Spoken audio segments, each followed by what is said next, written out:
cover is what actually got me. Like, the girl in the story. A terminal that will take me back home.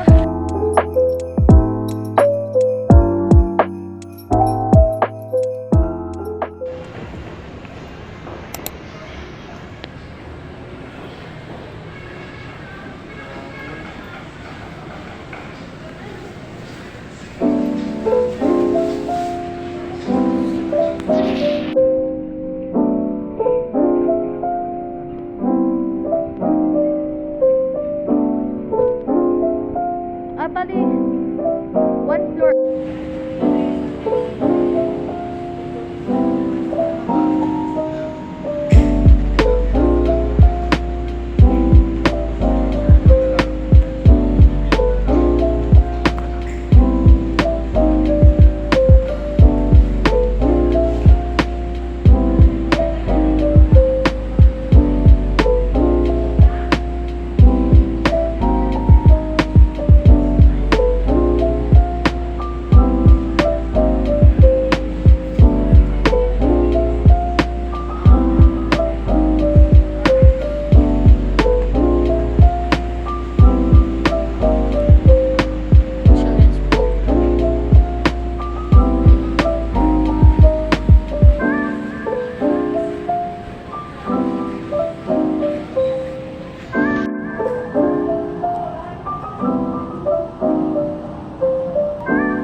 Tayo dadaan na. Pagsabi lang kung magaw na, ha? Magaw na. Go.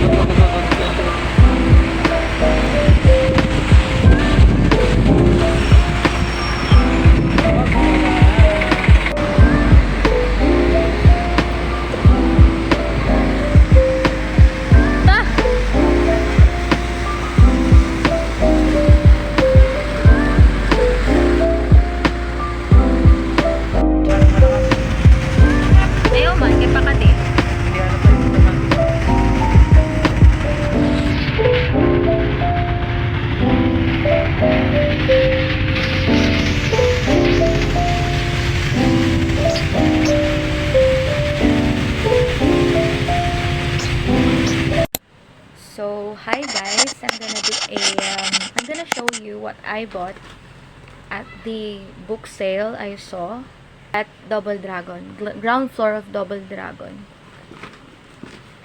So these are what I've got. I only bought them for around 40 pesos. Diba? Aren't I lucky?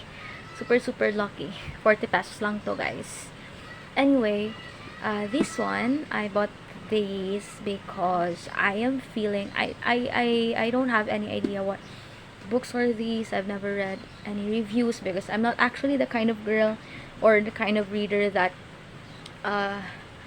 goes or buys books based on suggestions or reviews and stuff. I'm the kind of reader that buys books because I like them. And this one, the cover is what actually got me. Like, look at this, isn't this amazing? And for 20 pesos you got a hardbound book.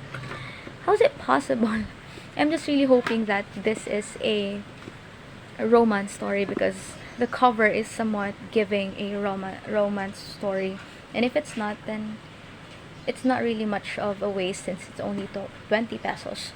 But I'm hoping. And this one, I bought this because I feel like I'm gonna relate to this story or somehow at some point, because the plot here, is it the plot? Basta, this paragraph here, this statement here says that the protagonist, or maybe the Virginia, the girl in the story, will be caught in a difficult period between childhood and adulthood. I am just feeling that I might relate to her story, or to her struggles, because I am actually as well struggling on my own. Like, I'm struggling in this whole adulting and stuff, or life after college, unemployment, or getting hired, looking for jobs. So I think I'm gonna relate to this. But anyway, this is all it. This is all what I've got and what I've bought there. This is only 40 pesos together, the two of these. So if something, I mean, if ever I did not like these books, it'll be okay, since this is just 40 pesos. So yeah, that's it. Bye bye bye.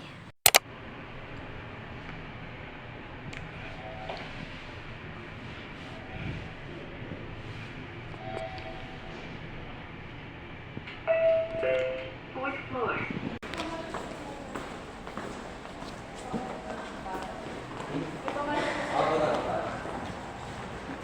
Thank you po. Time out nyo lang.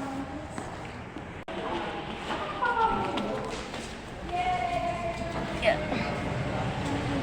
Hindi naman pala umuulan.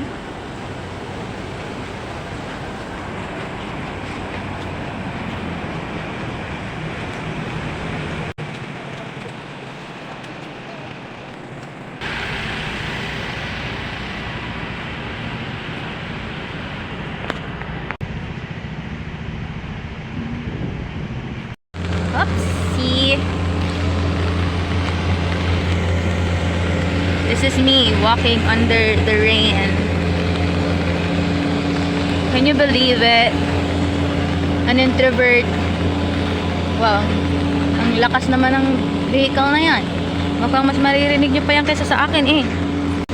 As I was saying, can you believe it? An introvert like me is walking like I'm walking all over.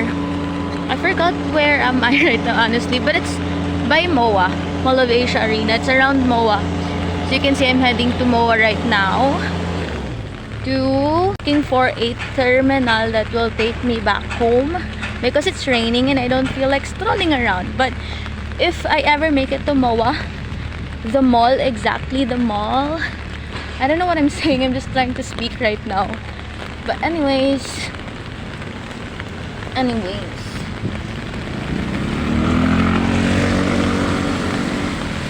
going back home because it's raining.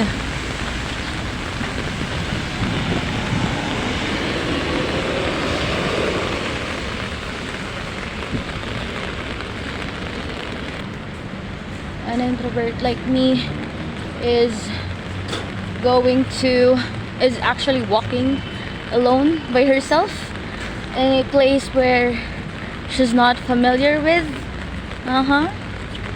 You guys, you should congratulate me.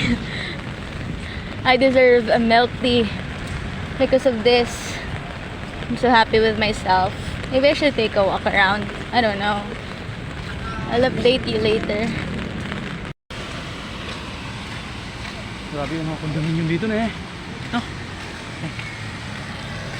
Yay, kasama. Bank of the Philippines ate.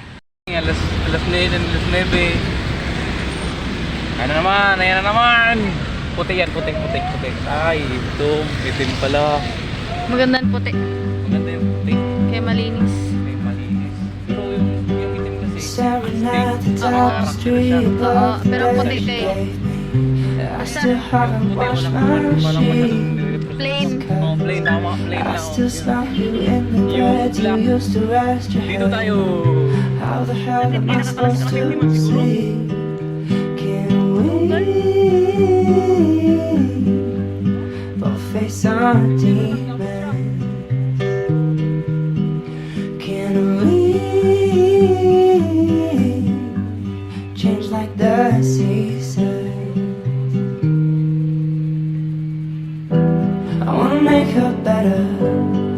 makeup from her face. I wish I hadn't met her. I wish I didn't wanna stay. I wanna wear her sweater and I break down in my room, 'cause there's nothing sweeter Tagalog. than a better Tagalog. taste of you.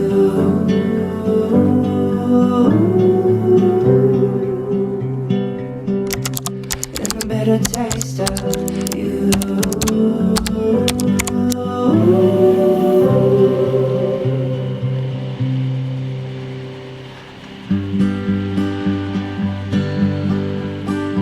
Now I'm drunk on Chardonnay that I bought for our picnic day, and we never got to drink it, so I'm writing what I'm thinking. You could have told me sooner, I was sure that